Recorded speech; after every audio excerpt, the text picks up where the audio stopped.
What up, watch peeps? I realize I've been a little heavy on the modding, building, repair content lately. I must have went through a little phase. I'll tell you, there's times when I just really want to break from that kind of stuff, and then there's times when I'm really into it. Well, I got another one for you today. I did a ground up build using the new Namoki 38mm field case, which is pretty cool. So let's take a look. I'm Pete, and we are chilling with watches.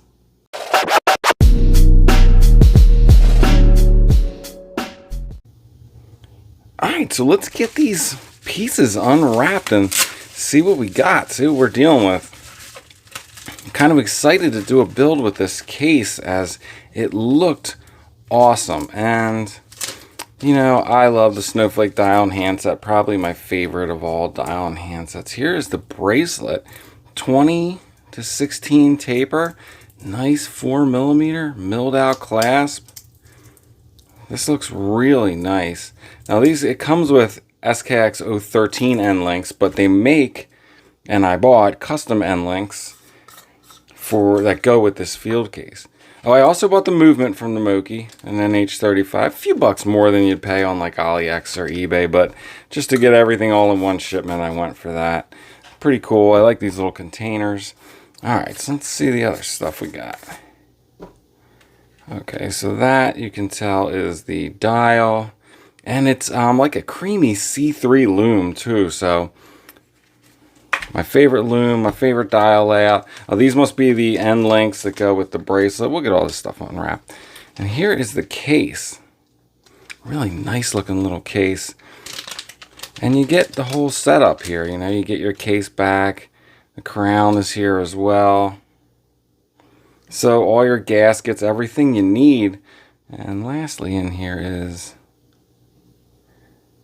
there's the snowflake hands. It's the same matching creamy loom to go with the dial. But this case, let's see, yeah, I think it's like a 38mm case. But it's nice and thin. It's got flat sapphire, 11.5. I read on the site that it was thinner than that, but maybe that wasn't including, well, it's a flat crystal, that shouldn't have, maybe it wasn't including the case back.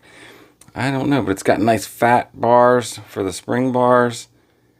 The bezel's not too thick, just about the right size. So yeah.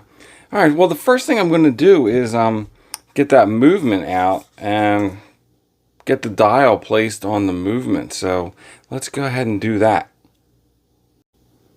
I got that dial unwrapped, so here you guys can check that out. I love a snowflake dial. I love the creamy loom on this thing. Zoom in a little bit there. Really cool dial, really nice. I'm kind of excited to use this. It's going to make a neat sports watch. This comes with dial feet for both 3 and 4 o'clock. And I'll tell you what is great for getting those off if you don't like filing. Get yourself a pair of these flush cut wire cutters. I wouldn't use them for anything like a crown stem or anything like that, but something nice and soft like dial feet. They are about perfect for that.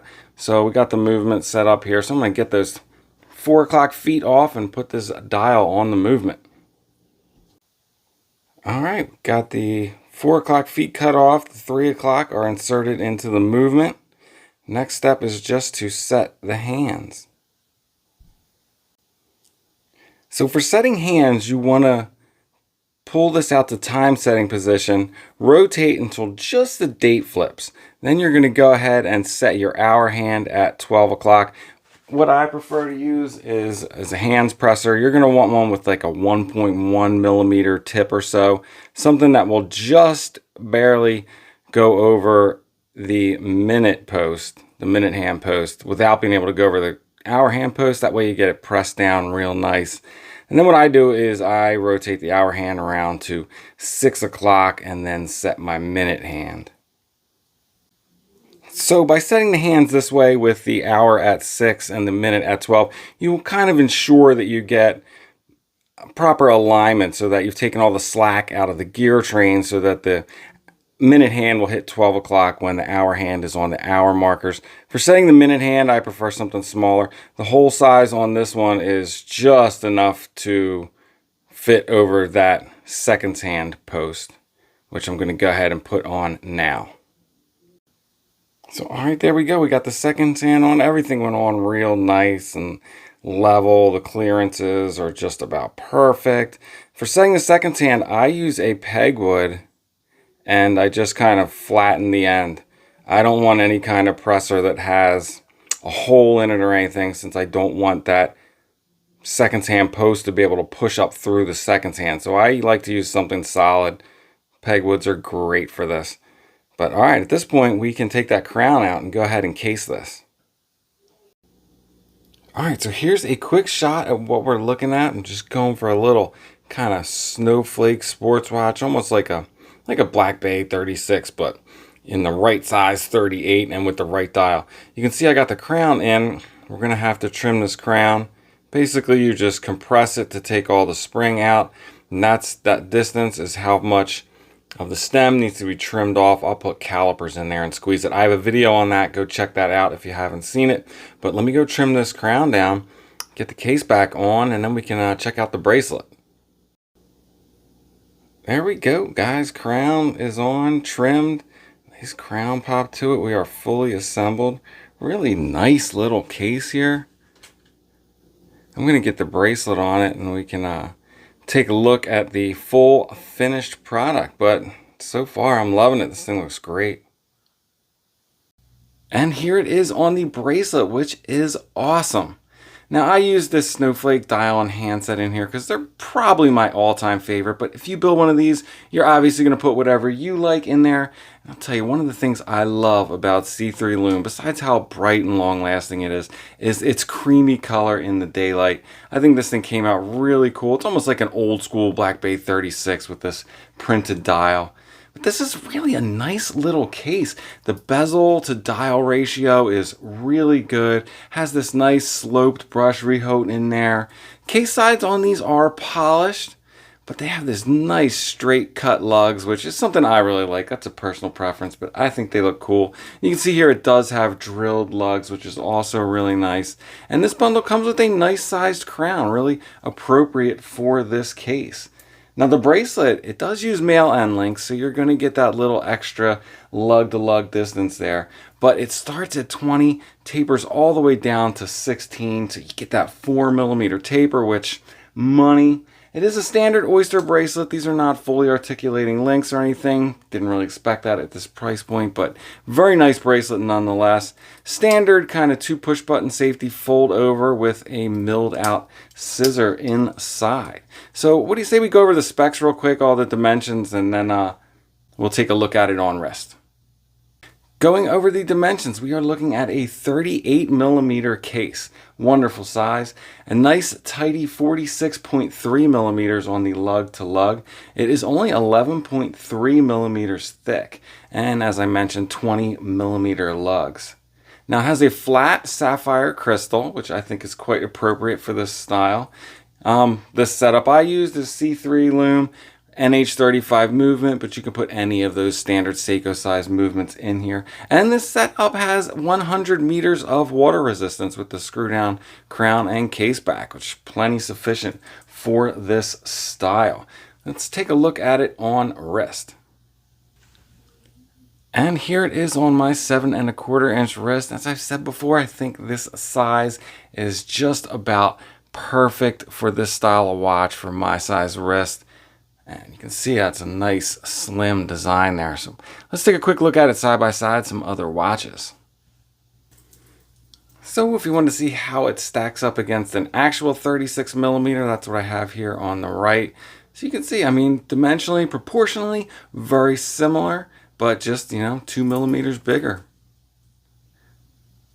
Slightly thicker as well, as this case is designed for 2824 movements.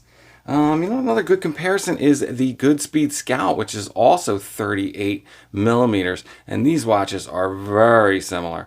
You can see even that bezel is almost identical. It might be slightly thinner on the Namoki. The Goodspeed has kind of a straight up and down rehaut where it's sloped here, and you get a little bit straighter cut lugs on the Scout where you get a little sweepy curve in here on the Namoki. Now the Goodspeed Scout has brushed case sides, which I do prefer. I think the crown sizes are even pretty similar, but I do like that straight cut lugs on this Namoki case. Lastly, looking at the new Seiko Field, which is 39, so slightly bigger. But these should have very similar sized dial openings, right? But you get this kind of slimmer bezel and straight up and down rehaut there, which gives this thing a little bit more size, even though it's only 1 mm. But the case design is overall very similar. Thinner bezel on the Namoki, which gives you a altogether thinner wearing package. Not too bad. And of course, I can't let you guys go without showing you the C3 loom. Keep the loom. C3 is always a treat. I'm not in full dark here today as it is kind of sunny out, but you can see that is fantastic loom. And it is great now that we have such good loom choices for dials and handsets in the modding world. We did not have that just a couple years ago. So really cool here with the C3 loom. There you go, the Namoki 38mm field case. This is actually a really nice set and quite affordable as it comes in a complete bundle minus the bracelet. Now the case design, it's nothing new, but what it is versatile, and that is definitely something you want when it comes to a modding platform, as it gives you the freedom to do a lot of different things. All right, a little something different for the sneaker check today. You guys might know what this is. Nike has bestowed upon me exclusive access to the new off-white SB Dunks. So I thought you guys might want to take a quick look. How cool is that? These just came in, barely even opened them up. Pretty sweet. All right, guys, that's it. I'm out. If it's not too much trouble, please like, subscribe, and come back next time. Peace.